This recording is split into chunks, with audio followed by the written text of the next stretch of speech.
दोस्तों, धार्मिक मान्यताओं के मुताबिक मक्का में केवल इस्लाम धर्म को मानने वाले ही जा सकते हैं।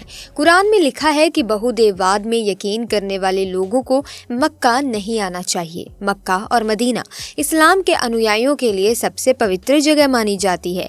इन शहरों में जाना मुसलमानों के लिए किसी सपने से कम नहीं माना जाता। मक्का एक ऐसी जगह है जहाँ जाना हर मुसलमान का ख्वाब होता है। हर मुस्लिम की यही ख्वाहिश होती है कि मृत्यु से पहले वो एक बार हज अदा कर सके। मक्का मदीना को इतना पवित्र माना जाता है कि इस्लाम को ना मानने वाले लोगों को यहाँ आने की इजाज़त नहीं है। ऐसा कहा जाता है कि कोई गैर मुस्लिम शख्स यहाँ आने की कोशिश करता है तो वो सलामत नहीं बचता। ऐसा क्यों कहा जाता है दोस्तों? आखिर ऐसा क्या है कि कोई गैर मुस्लिम शख्स यहाँ कदम भी नहीं रख सकता? मक्का और मदीना नाम से आपके दिमाग में सबसे पहले शायद हज यात्रा ही आती होगी। इस्लाम के सबसे पवित्र स्थलों में इनकी गिनती है। पैगंबर मोहम्मद का जन्म भी यही हुआ था। अधिकतर लोगों को इस बात की जानकारी नहीं होती है कि मक्का और मदीना असल में क्या है। मक्का और मदीना दो शहर हैं जहां हज यात्रा होती है। ये दोनों ही सऊदी अरब में स्थित है। ऐसा माना जाता है कि इस्लाम धर्म का जन्म भी यही हुआ था, पर इन दोनों शहरों को लेकर कई सारी भ्रांतियां हैं। मक्का मदीना एक पवित्र स्थल है दोस्तों, जिसे मुस्लिमों के लिए जन्नत का दरवाज़ा कहा जाता है। मक्का मदीना जाकर अपनी हज यात्रा को पूरा करना हर मुसलमान व्यक्ति का सपना होता है। यही वो जगह है जहां बरसों पहले पहली बार कुरान की घोषणा हुई थी। बहुत कम बारिश होने के कारण यहाँ की ज़मीन बंजर है, इसीलिए यहाँ प्राचीन काल से ही केवल व्यापार होता आ रहा है। आइए जानते हैं आज की इस वीडियो में कि मक्का मदीना का इतिहास व मक्का मदीना के तथ्यों के बारे में। दोस्तों, हिंदू क्यों नहीं जा सकते मक्का मदीना में? शताब्दी की स्पीड से फैलती एक न्यूज़ आजकल सोशल मीडिया पर काफ़ी ज़्यादा वायरल होते जा रही है। इसके मुताबिक ये कहा जाता है कि मक्का मदीना में शंकर भगवान को कैद करके रखा गया है।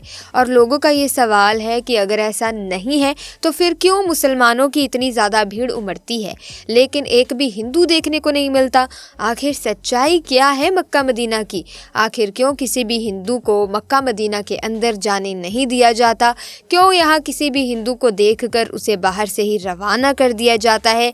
तो दोस्तों, आज हम आपको मक्का मदीना और शंकर भगवान के बीच के कनेक्शन के बारे में बताएंगे और ये भी बताएंगे कि क्या ये बात सच है या इसके पीछे कोई और ही गहरा राज छुपा हुआ है। पर इसे जानने से पहले हमारे चैनल को सब्सक्राइब ज़रूर करें और बेल आइकन को प्रेस भी ज़रूर कर दें। दोस्तों, आप लंबे समय से इस न्यूज़ को सुनते आ रहे होंगे कि मुस्लिम जिस काबा को सबसे पवित्र जगह मानते हैं उसके अंदर शिवलिंग मौजूद है, और तो और वो मुस्लिम इस जगह पर शैतान को पत्थर मारते हैं। वो जगह कोई और नहीं बल्कि शिव जी है, जिसे सऊदी अरब के लोगों ने कैद करके रखा है, वो भी कई सालों से। और इन्हें लगता है कि अगर कोई हिंदू वहाँ जाकर उन पर पानी डालेगा तो वो आज़ाद हो जाएंगे। यही वजह है कि हिंदुओं को मक्का मदीना में जाने नहीं दिया जाता। दोस्तों, ये बात दिमाग हिला देने वाली है, पर अब इस दावे में कितनी सच्चाई है ये तो हम आपको बताएंगे ही। पर उससे पहले आपका ये जानना ज़रूरी है कि आखिर मक्का मदीना मुस्लिमों के लिए इतना ज़्यादा खास क्यों है, क्यों इसे मुसलमान जन्नत की तरह पूजते हैं। सऊदी अरब दोस्तों एक पूरा इस्लामिक देश है जहाँ पर इस्लाम धर्म को मान्यता दी जाती है। यहाँ पर पेट्रोलियम बहुत ही ज़्यादा मात्रा में पाया जाता है, इसीलिए ये दुनिया भर के विकसित देशों में से एक है। सऊदी अरब की राजधानी रियाद है और यहाँ की करेंसी रियाल है, लेकिन यहाँ की राजधानी से भी ज़्यादा प्रसिद्ध यहाँ के दो शहर हैं, एक है मक्का और दूसरा है मदीना। ये दोनों ही शहर के बल सऊदी अरब में रहने वाले मुस्लिमों के लिए नहीं बल्कि पूरी दुनिया में रहने वाले मुसलमानों के लिए बहुत ही ज़्यादा खास है। इसकी सबसे बड़ी वजह यह है कि यहाँ पर हर साल लाखों की संख्या में मुसलमान आते हैं। इस जगह की महत्वता कितनी है इसका हिसाब आप इस बात से लगा सकते हैं कि मुस्लिम किसी भी कोने में नमाज क्यों ना पढ़े, हमेशा काबा की ओर मुंह करके ही नमाज को पढ़ते हैं। जैसे कि भारत में रहने वाले मुस्लिम पश्चिम की ओर मुंह करके नमाज पढ़ते हैं, क्योंकि हमारे देश से मक्का पश्चिम में स्थित है। और मुस्लिम ये भी मानते हैं कि पश्चिम की ओर मुंह करके झूठ बोलना गुनाह है। दोस्तों, जब लोग हज की यात्रा करने के लिए जाते हैं तो काबा के चारों ओर चक्कर लगाते हैं, इसे तवाफ कहा जाता है। साथ ही वो मदीना की जियारत करने जाते हैं। मदीना वो जगह है जहाँ पर पैगंबर मोहम्मद की कब्र बनी हुई है। दोस्तों, मक्का मदीना के बारे में तो आप लोगों ने काफ़ी कुछ जान लिया, लेकिन उन तस्वीरों का सच जानना भी आपके लिए बहुत ज़रूरी है जो आजकल सोशल मीडिया पर बहुत ही ज़्यादा वायरल हो रही हैं। यहाँ तक कि कई सालों से लोग इस चीज़ पर विश्वास कर रहे हैं, पर हम आपको बता दें कि इंटरनेट पर वायरल हो रही बातें सिवाय अंधविश्वास के और कुछ भी नहीं है। अगर आप सच्चे हिंदू हैं तो ये बात मानते होंगे कि शिवजी की तीसरी आंख खुलती है तो प्रलय आ जाता है। तो भला आप इस बात पर किस तरह से यकीन कर सकते हैं कि कोई शिवजी को कैद करके रखेगा? मतलब ये तो वही बात हो गई कि लोगों ने कह दिया कि वो चांद को जमीन पर ले आएंगे और आपने मान लिया कि हाँ, उसने ऐसा कहा है तो वो जरूर ले आएगा। दोस्तों, अब कई लोग इस बात को नहीं मानते कि वहाँ पर शिवजी जी को कैद करके रखा गया है, लेकिन ये जरूर मानते हैं कि मक्का मदीना में शिवलिंग है। तो हम इस बात पर भी पुष्टि कर दें, ऐसा कुछ भी नहीं है। असल में मुसलमान जब हज यात्रा के लिए जाते हैं तो मक्का के पास स्थित एक इमारत में शैतान को पत्थर मारने की रस्म के साथ ही हज की यात्रा पूरी मानी जाती है। हालांकि शैतान को पत्थर मारने की रस्म पूरे 3 दिन की होती है, लेकिन बकर ईद के पर्व पर इस रस्म की शुरुआत होने के कारण सभी हज यात्री इस मौके पर ही शैतान को पत्थर मारने की रस्म पूरी करने की हसरत रखते हैं। हज की यात्रा पर आए लोग 3 दिन यहाँ मौजूद इन 3 बड़े खंभों को शैतान समझकर इनके ऊपर पत्थर मारते हैं और इस रस्म को करने के साथ ही हज की यात्रा पूरी हो जाती है। अब कई सारे हिंदुओं का यही कहना है कि यही खंभे शिवलिंग है, इनके नीचे शिवलिंग स्थापित की गई है। तो दोस्तों, इस बात का सच कुछ और ही है। जब अल्लाह ने हजरत इब्राहिम से कुर्बानी में उनकी सबसे पसंदीदा चीज मांगी तो हजरत इब्राहिम के लिए उनकी इकलौती औलाद से ज्यादा पसंदीदा और क्या चीज हो सकती थी, क्योंकि इनकी औलाद काफी बुढ़ापे में पैदा हुई थी और हजरत इब्राहिम उनसे प्यार भी बहुत करते थे।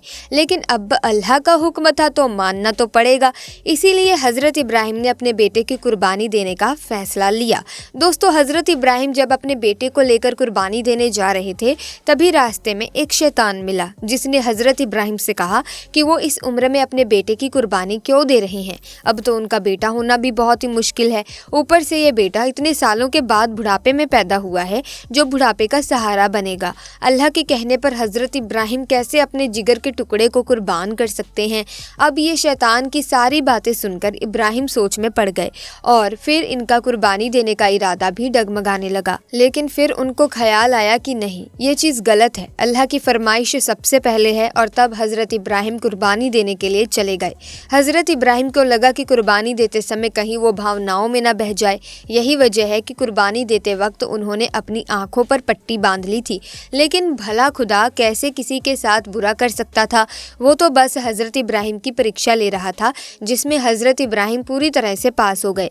इसीलिए खुदा ने हजरत इब्राहिम के बेटे की जगह कुर्बानी देने के लिए एक बकरे को खड़ा कर दिया और तभी से बकर ईद के दिन बकरे की कुर्बानी देने की परंपरा चली आ रही है।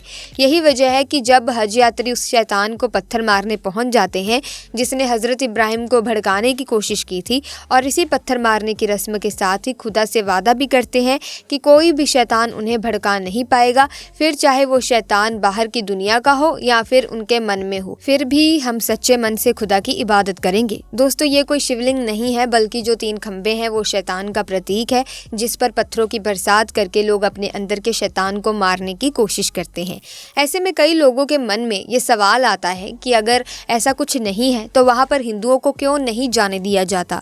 दोस्तों, यहाँ पर सबसे पहली बात तो ये है कि हिंदुओं को ही नहीं बल्कि किसी भी गैर मुस्लिम धर्म, फिर चाहे वो हिंदू हो, सिख हो, ईसाई हो, बौद्ध हो या कोई भी हो, अगर वो मुसलमान नहीं है तो उसे काबा के अंदर जाने नहीं दिया जाएगा, क्योंकि ऐसा माना जाता है कि अगर कोई मुसलमान नहीं है तो जाहिर सी बात है वो सच्चे दिल से अल्लाह पर विश्वास भी नहीं करता, उसे काबा के अंदर प्रवेश करने की इजाज़त नहीं है। यहाँ सिर्फ उन्हीं लोगों को अंदर आने दिया जाता है जो बिल्कुल पवित्र मन से अल्लाह को अपना मानते हैं। अब दोस्तों, आप इसे इस तरीके से समझिए कि जैसे आपका घर है और कोई आपकी इज्जत ना करे तो क्या आप उसे अपने घर में आने देंगे? नहीं ना, आप ही चाहोगे ना कि जो भी आपके घर में आए कम से कम आपका सम्मान तो करे। और ठीक है, ऐसा ही यहाँ के लोग भी चाहते हैं कि जो कोई भी काबा में प्रवेश करे अल्लाह को सच्चे दिल से माने, उसके लिए सबसे पहले अल्लाह होना चाहिए, बाकी सारी चीज़ें बाद में। तो हमें दोस्तों उम्मीद है कि आपको मक्का मदीना से जुड़ी सारी बातें अच्छी तरह से समझ आ गई होंगी। इसी के साथ मैं ये भी उम्मीद करती हूँ कि आपको आपके सवाल का जवाब मिल गया होगा कि आखिर क्यों नहीं जा सकते मक्का में हिंदू, और ये भी पता चल गया होगा कि ना सिर्फ हिंदू बल्कि अन्य कोई धर्म यानी कि सिख, ईसाई, बौद्ध ये भी धर्म के जो लोग हैं वो मक्का में प्रवेश नहीं कर सकते। इनके प्रवेश में मनाही है। सिर्फ मुसलमान ही मक्का में प्रवेश कर सकते हैं। अब आपका इसके बारे में क्या कहना है कमेंट सेक्शन में हमें ज़रूर बताइएगा। और दोस्तों इसी तरह की इंटरेस्टिंग वीडियोस की अपडेट अगर आप पाना चाहते हैं तो अभी के अभी हमारे चैनल को सब्सक्राइब करके बेल आइकन को प्रेस कीजिए ताकि इसी तरह की इंटरेस्टिंग और इन्फॉर्मेटिव वीडियोस की अपडेट आपको मिलती रहे। और वीडियो को लाइक और शेयर करना बिल्कुल मत भूलना। तो दोस्तों आपका बहुत बहुत धन्यवाद।